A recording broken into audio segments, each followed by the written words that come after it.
லௌதேத்தூர் இயேசுஸ் கிறிஸ்துஸ். இயேசு கிறிஸ்துவுக்கு புகழ். தமிழ் கூறும் நல்லுலகில் வாழும் அனைத்து அன்புள்ளங்களுக்கும் வத்திக்கான் வானொலியின் வணக்கம். இறைவன் உங்கள் உள்ளத்தையும் இல்லத்தையும் தன் அன்பாலும் அருளாலும் அமைதியாலும் இன்றும் என்றும் நிரப்புவாராக.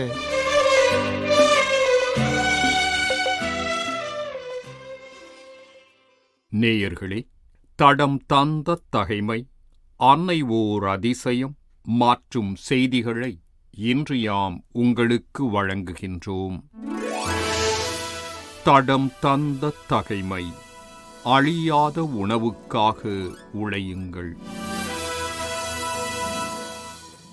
அழிந்து போகும் உணவுக்காக உழைக்க வேண்டாம், நிலை வாழ்வு தரும் அழியாத உணவுக்காகவே உழையுங்கள். அவ்வுணவை மானிட மகன் உங்களுக்கு கொடுப்பார் என்றார் இயேசு. எது அழியா உணவு? உயிர் தரும் வார்த்தை, உள்ளம் தொடும் உறவாடல்கள், வாழ்வளிக்கும் நேயச் செயல்கள், தேவைக்கேற்ற தானங்கள், நீதிக்கான நிலைப்பாடுகள், இறை வாழிட இயற்கை பேணல் போன்ற யாவும் அழியா உணவின் சிறு சிறு அடையாளங்கள். அவற்றோடு நாமும் அணி சேர்வோம். வாழ்வதற்காகவே உணவு, உணவுக்காக வாழ்வு இல்லை. இறைவா, உம் வார்த்தையை உணவாக்கி உயிரூட்டும் செயல்களாக்கி வாழ வல்லன்மை தாரும். அன்னை ஓர் அதிசயம். காசான் அன்னை மரியா திருத்தலம், ரஷ்யா. ரஷ்யாவின் தாத்தார்ஸ்தான் குடியரசின் தலைநகராகவும் பெரிய நகராகவும் அமைந்திருப்பது காசான். ஐரோப்பிய ரஷ்யாவில் வோல்கா மற்றும் காசென்சா ஆறுகள் சேரும் இடத்தில் இந்நகர் அமைந்துள்ளது. உலக பாரம்பரிய வளங்கள் கொண்ட நகரமாக யுனெஸ்கோவால் அங்கீகரிக்கப்பட்டுள்ள காசான் கிறிஸ்தவர்களுக்கும் இஸ்லாமியர்களுக்கும் முக்கியமான இடமாகும். இங்கு இவ்விரு மதத்தவருமே அமைதியில் வாழ்ந்து வருகின்றனர். காசான் ரஷ்யாவில் பெரிய மற்றும் வளமையான நகரங்களில் ஒன்றாகும். இந்நகரில் போற்றப்பட்டு வரும் காசான் அன்னை மரியா திருவுருவ ஓவியம் காசான் தியோத்தோகோஸ், அதாவது காசான் அன்னை மரியா எனவும் அழைக்கப்படுகின்றார். ரஷ்ய ஆர்த்தடாக்ஸ் சபையில் உள்ள மிகவும் உயரமான திருவுருவ ஓவியமாகவும் இது உள்ளது. அன்னை மரியா காசான் நகர பாதுகாவலராகவும் அந்நகரை காப்பவராகவும் போற்றப்பட்டு வருகின்றார். இத்திருவுருவத்தின் பிரதிகள் கத்தோலிக்க ஆலயங்களிலும் வைக்கப்பட்டு வணங்கப்பட்டு வருகின்றது. மாஸ்கோவிலும் செயின்ட் பீட்டர்ஸ்பர்க்கிலும் அன்னை மரியாவுக்கென இருவரும் பேராலயங்கள் அர்ப்பணிக்கப்பட்டுள்ளன. ரஷ்யாவில் இன்னும் எண்ணற்ற காசான் அன்னை மரியா ஆலயங்கள் உள்ளன. அன்னையின் விழா ஜூலை 21 நவம்பர் 4 சிறப்பிக்கப்படுகின்றது. நவம்பர் 4 தேசிய ஒன்றிப்பு நாளாகும். மத்ரோனா என்ற சிறுமி காசான் நகரின் பாதாள பகுதியில் 1579 ஜூலை 8 அன்று இந்த காசான் அன்னை மரியா திருவுருவ ஓவியத்தை கண்டெடுத்தார். அவ்விடத்தில் அவ்வோவியம் இருப்பதாக தியோத்தோகோஸ், அதாவது புனித கன்னிமரியே அச்சிறுமிக்கு காட்சியில் வெளிப்படுத்தியதாக பாரம்பரியமாக சொல்லப்பட்டு வருகின்றது. இத்திரு ஓவியம் கண்டெடுக்கப்பட்ட இடத்தின் நினைவாக கட்டப்பட்ட காசான் தியோத்தோகோஸ் துறவு இல்லத்தில் இத்திரு ஓவியத்தின் மூல பிரதி வைக்கப்பட்டுள்ளது. இத்திரு ஓவியம் இந்த துறவு இல்லத்தில் 1904 வரை வைக்கப்பட்டிருந்தது. அன்னையின் பெயரால் பிற ஆலயங்கள் எழுப்பப்பட்ட பின்னர் இதன் பிரதிகள் அவ்வாலயங்களில் வைக்கப்பட்டன.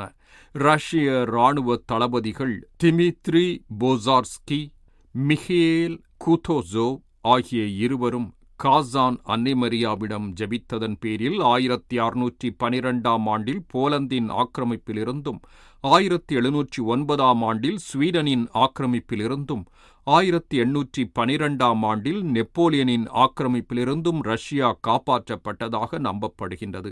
பல நூற்றாண்டுகளாக வைக்கப்பட்டிருந்த காசான் தியோத்தோகோஸ் துறவு இல்லத்திலிருந்து 1904 ஜூன் 29 இரவில் இந்த திருவோவியம் திருடப்பட்டது.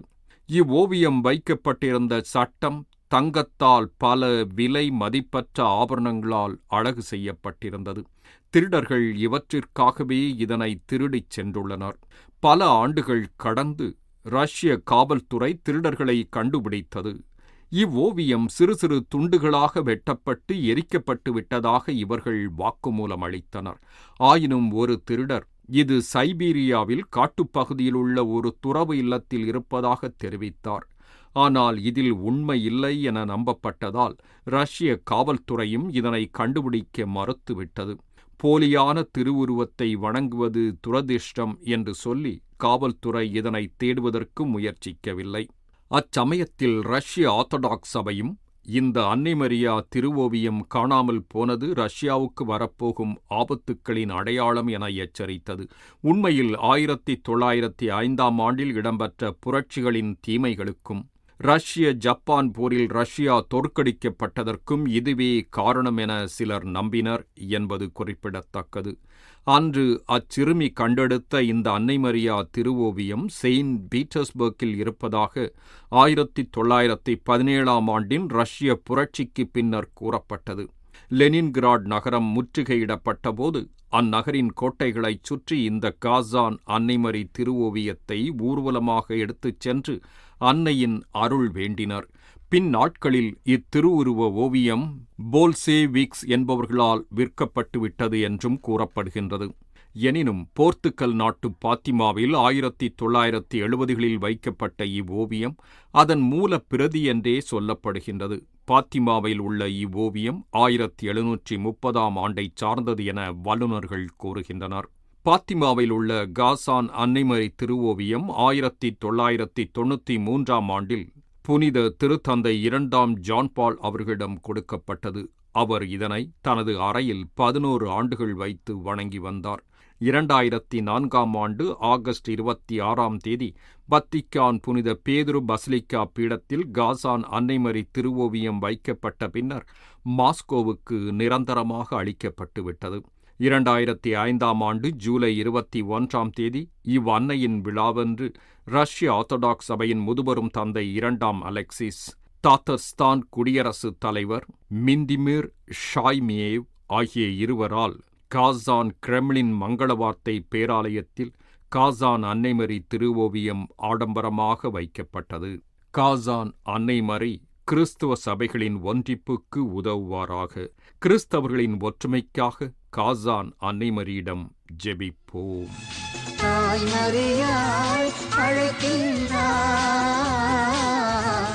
அன்னை ஓர் அதிசயம். மெரிட்ஸ்கில் அன்னை மரியா திருத்தலம். அந்தோரா தென்மேற்கு ஐரோப்பாவில் ஸ்பெயின் மற்றும் பிரான்சை எல்லைகளாக கொண்டுள்ள ஒரு குட்டி நாடாகும். ஐரோப்பாவில் உள்ள 6வது சிறிய நாடாக 181 சதுர மைல் பரப்பளவை இது கொண்டுள்ளது. 2012ஆம் ஆண்டின் புள்ளி விவரங்களின்படி இந்நாட்டின் மக்கள் தொகை 85,000. இந்நாட்டின் தலைநகராகிய ஆந்தோரா லா வெல்லா ஐரோப்பாவிலேயே உயரமான இடத்தில் அமைந்துள்ள தலைநகராக உள்ளது. ஸ்பெயினின் பார்சலோனாவிற்கு வடக்கே ஏறக்குறைய 135 கிலோமீட்டர் தூரத்தில் உள்ளது. கிழக்கு பைரனீஸ் மலைகளில் அமைந்துள்ள இந்த அந்தோரா நாட்டில் ஸ்பானியம், பிரெஞ்சு, போர்த்துகீசியம் ஆகிய மொழிகள் பொதுவாக பேசப்பட்டாலும் நாட்டின் அதிகாரப்பூர்வ மொழி கத்தலான் என்பதாகும். 988ஆம் ஆண்டில் உருவாக்கப்பட்ட அரசியலமைப்பின் மூலம் முடியாட்சி போன்ற ஓர் அமைப்பு இந்நாட்டில் உள்ளது. இந்நாட்டை உழ்ஜல் ஆயரும் பிரெஞ்சு அரசு தலைவரும் தலைமை வகித்து நடத்துகின்றனர். சுற்றுலா பயணிகள் அதிகமாக இந்நாட்டிற்குச் செல்வதால் வழமையான நாடாகவும் இது உள்ளது. ஒவ்வொரு ஆண்டும் ஏறக்குறைய 1,20,000 சுற்றுலா பயணிகள் அந்தோரா செல்கின்றனர். அந்தோரா ஒரு கத்தோலிக்க நாடாகும். அந்தோரா நாட்டிற்கு செப்டம்பர் 8 தேசிய விடுமுறை நாள். அன்று அந்நாட்டின் சுதந்திர தினமும் ஆகும். இந்த தேசிய விடுமுறை நாளில் பெருந்திரளான மக்கள் மெரிட்சல் அன்னை மரியா திருத்தலத்திற்கு திருப்பயணம் மேற்கொள்வதை ஒரு வழக்கமாக கொண்டிருக்கின்றனர். ஏனெனில் மெரிட்சல் அன்னை மரியா அந்தோராவின் பாதுகாவலியாவார். மெரிட்சல் அன்னை மரியாவின் வரலாறு 12ஆம் நூற்றாண்டிலிருந்து தொடங்குகின்றது. 12ஆம் நூற்றாண்டின் இறுதியில் ஒரு ஜனவரி 6ஆம் தேதியன்று அந்தோராவின் மெரிட்சல் கிராம மக்கள் கனில்லோ என்ற நகரத்திற்கு திருப்பலி காண்பதற்கு சென்று கொண்டிருந்தனர். அப்போது காட்டு ரோஜா சாலையோரத்தில் பூத்திருப்பதை பார்த்தனர். அது குளிர்காலம். அக்காலத்தில் ரோஜா மலர் பூப்பதற்கு வாய்ப்பே இல்லை. இதனால் இந்த ரோஜாவை பார்த்ததும் மக்கள் அது பூத்திருந்த புதர் அருகே சென்றனர். அச்செடியின் அடியில் ஓர் அன்னை மரியா திருவுருவத்தை பார்த்தனர். அன்னை மரியா குழந்தை இயேசுவை வைத்திருப்பது போன்ற திருவுருவம் அது. மெரிட்சல் கிராம மக்கள் அந்த அன்னை மரியா திருவுருவத்தை எடுத்து கனிலோவில் இருந்த ஆலயத்தில் வைத்தனர். அதற்கு அடுத்த நாள் அந்த அன்னை மரியா திருவுருவத்தை கனிலோ ஆலயத்தில் காணவில்லை. ஆனால் அது அந்த காட்டு ரோஜா பூத்திருந்த அதே இடத்தில் இருந்தது. மீண்டும் அம்மக்கள் திருவுருவத்தை எடுத்து கனிலோவிலிருந்த ஆலயத்தில் வைத்தனர். ஆனால் அதற்கு அடுத்த நாளும் அந்த அன்னை மரியா திருவுருவத்தை கனிலோ ஆலயத்தில் காணவில்லை. ஆனால் அது காட்டு ரோஜா பூத்திருந்த அதே இடத்தில் இருந்தது. எனவே மெரிட்சல் கிராம மக்கள் இதனை ஓர் அடையாளமாக எடுத்துக்கொண்டு தங்களது சொந்த ஊரில் ஒரு புதிய ஆலயம் கட்டுவதற்கு தீர்மானித்தனர். அது குளிர்காலமாகவும் பனி பெய்யும் காலமாகவும் இருந்தது. ஆயினும் பனி பெய்யாத ஒரு திறந்த வெளியை புதுமையாக அம்மக்கள் கண்டனர். அவ்விடத்தில் அன்னை மரியாவுக்கு ஓர் ஆலயம் கட்டி அத்திருவுருவத்தை அங்கு வைத்தனர். இத்தேவதாய் மெரிட்ஸ்கல் அன்னை மரியா என்று அழைக்கப்பட்டு மக்களால் மிகுந்த வணக்கம் செலுத்தப்பட்டு வருகின்றார். ஆயினும் 1972 ஆண்டு செப்டம்பர் 8 மற்றும் 9 தேதிகளுக்கு இடைப்பட்ட இரவில் இவ்வாலயம் தீயினால் முழுவதும் அழிந்தது. அன்னை மரியா திருவுருவமும் சேதமடைந்தது. மீண்டும் 1976 ஆண்டில் புதிய ஆலயம் கட்டப்பட்டது. அதே மாதிரியான அன்னை மரியா திருவுருவம் ரிகார்டோ போஃபில் என்பவரால் வடிவமைக்கப்பட்டு வைக்கப்பட்டது. செப்டம்பர் 8 தேதி அன்னை மரியா விழாவை சிறப்பிக்கும் நோக்கத்தில் மெரிட்சல் மக்கள் அன்னை மரியா திருத்தலத்திற்கு திருப்பயணம் மேற்கொள்வதை ஒரு வழக்கமாக கொண்டிருக்கின்றனர். இயேசுவின் தாயாம் அன்னை மரி ஒவ்வொரு நாட்டிலும் காட்சி கொடுத்து தனது மகன் இயேசுவின் பெருமையை பறைசாற்றி வருகின்றார். அன்று கானாவூர் திருமணத்தில் செய்தது போல இயேசுவிடம் நமக்காக பரிந்து பேசி தீராத நோய்களை குணமாக்குகின்றார். மக்கள் பலரின் உடல் நோயையும் உள்ள நோயையும் குணமாக்குகின்றார். நம் கவலைகளை அகற்றி மனதுக்கு ஆறுதலையும் நிம்மதியையும் தருகின்றார் அன்னை மரியா. அந்த அன்னை மரியாவை நம்பிக்கையுடன் நாமும் நாடிச் செல்வோம்.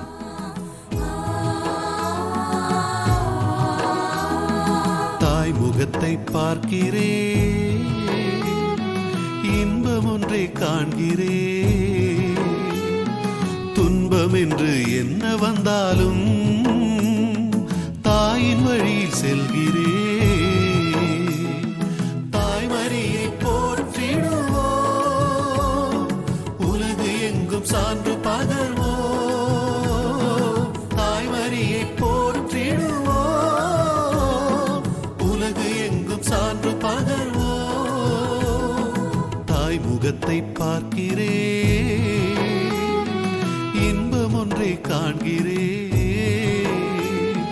துன்பம் என்று என்ன வந்தாலும் தாயின் வழியில் செல்கிறேன்.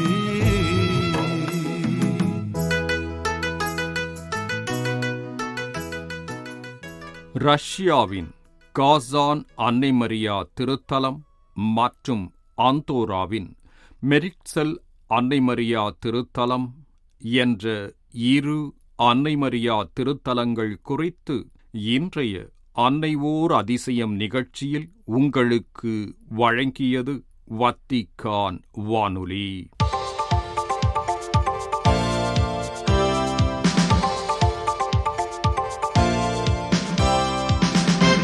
செய்திகள்.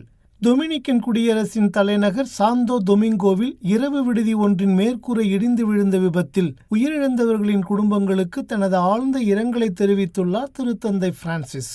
ஏப்ரல் 10 வியாழக்கிழமை இன்று சாந்தோ டொமிங்கோ பேராயர் பிரான்சிஸ்கோ ஒசோரியோ அக்கோஸ்தா அவர்களுக்கு அனுப்பியுள்ள இந்த இரங்கல் செய்தியில் இவ்வாறு கூறியுள்ள திருத்தந்தை பிரான்சிஸ் அவர்கள் இந்த சம்பவத்தால் தான் பெரிதும் வேதனை அடைந்துள்ளதாகவும் குறிப்பிட்டுள்ளார். மேலும் இந்த சம்பவத்தில் காயமடைந்தவர்கள் மற்றும் உயிரிழந்தவர்களுக்காக இறைவேண்டல் செய்வதாக மொழிந்துள்ள திருத்தந்தை பிரான்சிஸ் அவர்கள் குறிப்பாக காயமடைந்தவர்கள் அனைவரும் விரைவில் நலமடைய வேண்டும் என்று தான் விரும்புவதாகவும் உரைத்துள்ளார். இவ்வேளையில் மீட்புப் பணியில் ஈடுபட்டுள்ள அனைவரையும் தான் உற்சாகப்படுத்துவதாகவும் இச்சம்பவத்தால் துயருறும் அனைவரையும் அன்னை கன்னிமரியாவின் பரிந்துரை ஜெபத்தில் ஒப்படைப்பதாகவும் குறிப்பிட்டுள்ள திருத்தந்தை அனைவருக்கும் ஆறுதல் அளிக்கும் தனது அப்போஸ்தலிக்க ஆசிரை வழங்குவதாகவும் கூறி தனது இரங்கல் செய்தியை நிறைவு செய்துள்ளார். இங்கிலாந்தின் மன்னர் 3ஆம் சார்லஸ் மற்றும் அரசி கமிலாவின் 20ஆம் திருமண ஆண்டு விழா மற்றும் இளவரசர் பிலிப்பின் 4வது ஆண்டு நினைவு தினத்தை முன்னிட்டு திருத்தந்தை பிரான்சிஸ் அவர்கள் தனிப்பட்ட முறையில் அவர்களை தனது சாந்தா மார்த்தா இல்லத்தில் சந்தித்து வாழ்த்தினார் என்று தெரிவித்துள்ளது திருப்பீட செய்தி தொடர்பகம். திருத்தந்தை பிரான்சிஸ் அவர்கள் தனது சிகிச்சைக்கு பிறகு ரோமை ஜெமிலி மருத்துவமனையிலிருந்து திரும்பிய நிலையில் ஏப்ரல் 9 இப்புதன் நண்பகலில் அவர்களின் இந்த சந்திப்பு இடம்பெற்றது என்று கூறியுள்ளது திருப்பீட செய்தி தொடர்பகம். இந்த 3 நாள் ரோமை பயணத்தின் போது மன்னரும் இளவரசியும் இத்தாலிய அரசு தலைவர் ஜெர்ஜியோ மத்தரெல்லா, பிரதமர் ஜார்ஜியோ மெலோனி ஆகியோரையும் சந்தித்தனர் என்றும், மேலும் மன்னர் சார்லஸ் இத்தாலிய நாடாளுமன்றத்தில் உரையாற்றிய முதல் பிரித்தானிய மன்னரானார் என்றும் அதன் அறிக்கையில் சுட்டிக்காட்டப்பட்டுள்ளது. உக்ரைனுக்கு 10வது முறையாக சென்றிருக்கும் திருத்தந்தையின் பிறரன்பு பணிகளுக்கு பொறுப்பான கர்தினால் கொன்ராட் கிரெச்விஸ்கி அவர்கள் அந்நாட்டு மக்களின் கண்களில் அன்பும் நம்பிக்கையும் வெளிப்படுகிறது என்று கூறியுள்ளார். திருத்தந்தை பிரான்சிஸ் அவர்கள் தனது சிகிச்சைக்கு பிறகு ரோமை ஜெமிலி மருத்துவமனையிலிருந்து தனது இல்லம் திரும்பிய நிலையில் தன்னை தொலைபேசியில் அழைத்து உக்ரைன் நாட்டு மக்களின் தற்போதைய நிலை குறித்து கேட்டறிந்ததாகவும் தெரிவித்தார் கர்தினால் கிரெச்விஸ்கி. உக்ரைனின் சாப்போரிஜியாவில் உணவு உதவிகளை விநியோகித்துக் கொண்டிருந்த போது திருத்தந்தையிடமிருந்து வியப்பூட்டும் வகையில் ஒரு தொலைபேசி அழைப்பை பெற்றதாகவும், இந்த உரையாடலின் போது உக்ரைனில் தனது பணிகள் குறித்து விசாரித்து தனக்கு அவரது ஆசிரை வழங்கியதாகவும் கூறினார் கர்தினால். ஏப்ரல் 8 மற்றும் 9 தேதிகளில் ரோமையில் உள்ள அந்தோனியானும் பாப்பரை பல்கலைக்கழகத்தில் சமூக ஒற்றுமை மற்றும் காலநிலை நீதியை மேம்படுத்துவதற்கு மதங்கள் எவ்வாறு ஒன்றிணைந்து செயல்பட முடியும் என்பதில் முக்கிய கவனம் செலுத்தும் விதமாக கூட்டம் ஒன்று ரோமையில் நடைபெற்றது. பொதுவான எல்லைகள், ஐரோப்பாவில் சமூக ஒற்றுமை மற்றும் காலநிலை நீதிக்கான மதங்களுக்கு இடையேயான பாதைகள் என்ற தலைப்பில் இடம்பெற்ற இந்த கூட்டத்தில் முக்கிய பேச்சாளர்கள் நம்பிக்கை மற்றும் உலகளாவிய பிரச்சினைகளின் நிலை குறித்து விவாதித்தனர். இக்கருத்தரங்கில் உரையாற்றிய கர்தினால் ஜார்ஜ் ஜேக்கப் கூவக்காடு அவர்கள் தொழில்நுட்ப கருத்தியலை சவால் செய்யும் மற்றும் கிரகத்தின் மற்றும் மனிதகுலத்தின் தேவைகளை நிவர்த்தி செய்யும் ஆன்மீக மற்றும் வாழ்க்கை முறையின் அவசியத்தை வலியுறுத்தினார். இந்தியாவில் உள்ள கத்தோலிக்க அருள் சகோதரிகள் பாலியல் முறைகேடுகள், மனநல பாதிப்புகள் மற்றும் தற்கொலை போக்குகள் உள்ளிட்ட சவால்களை எதிர்கொள்ள பயிற்சி பட்டறை ஒன்றில் பங்கேற்றதாக யூகான் செய்தி நிறுவனம் தெரிவித்துள்ளது. இந்திய கத்தோலிக்க பெண் துறவு சபைகள் அமைப்பு அண்மையில் கோவாவில் தனது 10வது பயிற்சி பட்டறையை நிறைவு செய்தது என்றும், இதில் 50 அருள் சகோதரிகள் கலந்து கொண்டு பயன்பெற்றனர் என்றும் அச்செய்தி நிறுவனம் மேலும் கூறியுள்ளது. பெங்களூரில் உள்ள கிறிஸ்து பல்கலைக்கழகத்துடன் இணைந்து நடத்தப்பட்ட இந்த பயிற்சி பட்டறை மனநலம், கடுந்துன்ப மதிப்பீடு, ஆற்றுப்படுத்துதல், அறநெறிமுறைகள் ஆகியவற்றில் கவனம் செலுத்துவதன் வழியாக அருள் சகோதரிகள் மீள்தன்மையை வலுப்படுத்துவதை நோக்கமாக கொண்டிருந்தது என்றும் குறிப்பிட்டு காட்டியுள்ளது. கடந்த 2023ஆம் ஆண்டு ஏப்ரல் 15ஆம் தேதியன்று சூடானில் மோதல் தொடங்கியதிலிருந்து 1,20,00,000க்கும் அதிகமான மக்கள் இடம்பெயர்ந்துள்ளனர் என்றும், இதில் ஏறத்தாழ 40 லட்சம் பேர் ஏற்கனவே மன அழுத்தத்தில் அண்டை நாடுகளுக்கு இடம்பெயர்ந்து சென்றுள்ளனர் என்றும் கூறுகிறது கூப்பி எனப்படும் பன்னாட்டு மனிதாபிமான அமைப்பு.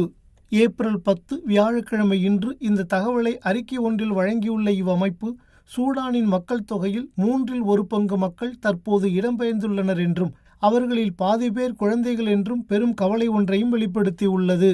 இந்நிலையில் இது குறித்து கருத்து தெரிவித்துள்ள இவ்வமைப்பின் இயக்குனர் என்னியோ மிக்கோலி அவர்கள், இந்த போர் நிறைந்த சூழலில் சூடானின் நெருக்கடி உலக அரங்கில் பெரும்பாலும் புறக்கணிக்கப்படுகிறது என்று எச்சரித்துள்ளார். நேயர்களே, இத்துடன் வத்திக்கான் வானொலியின் தமிழ் ஒலிபரப்பு நிறைவு பெறுகின்றது. உங்கள் செவிமடுத்தலுக்கு நன்றி. வணக்கம்.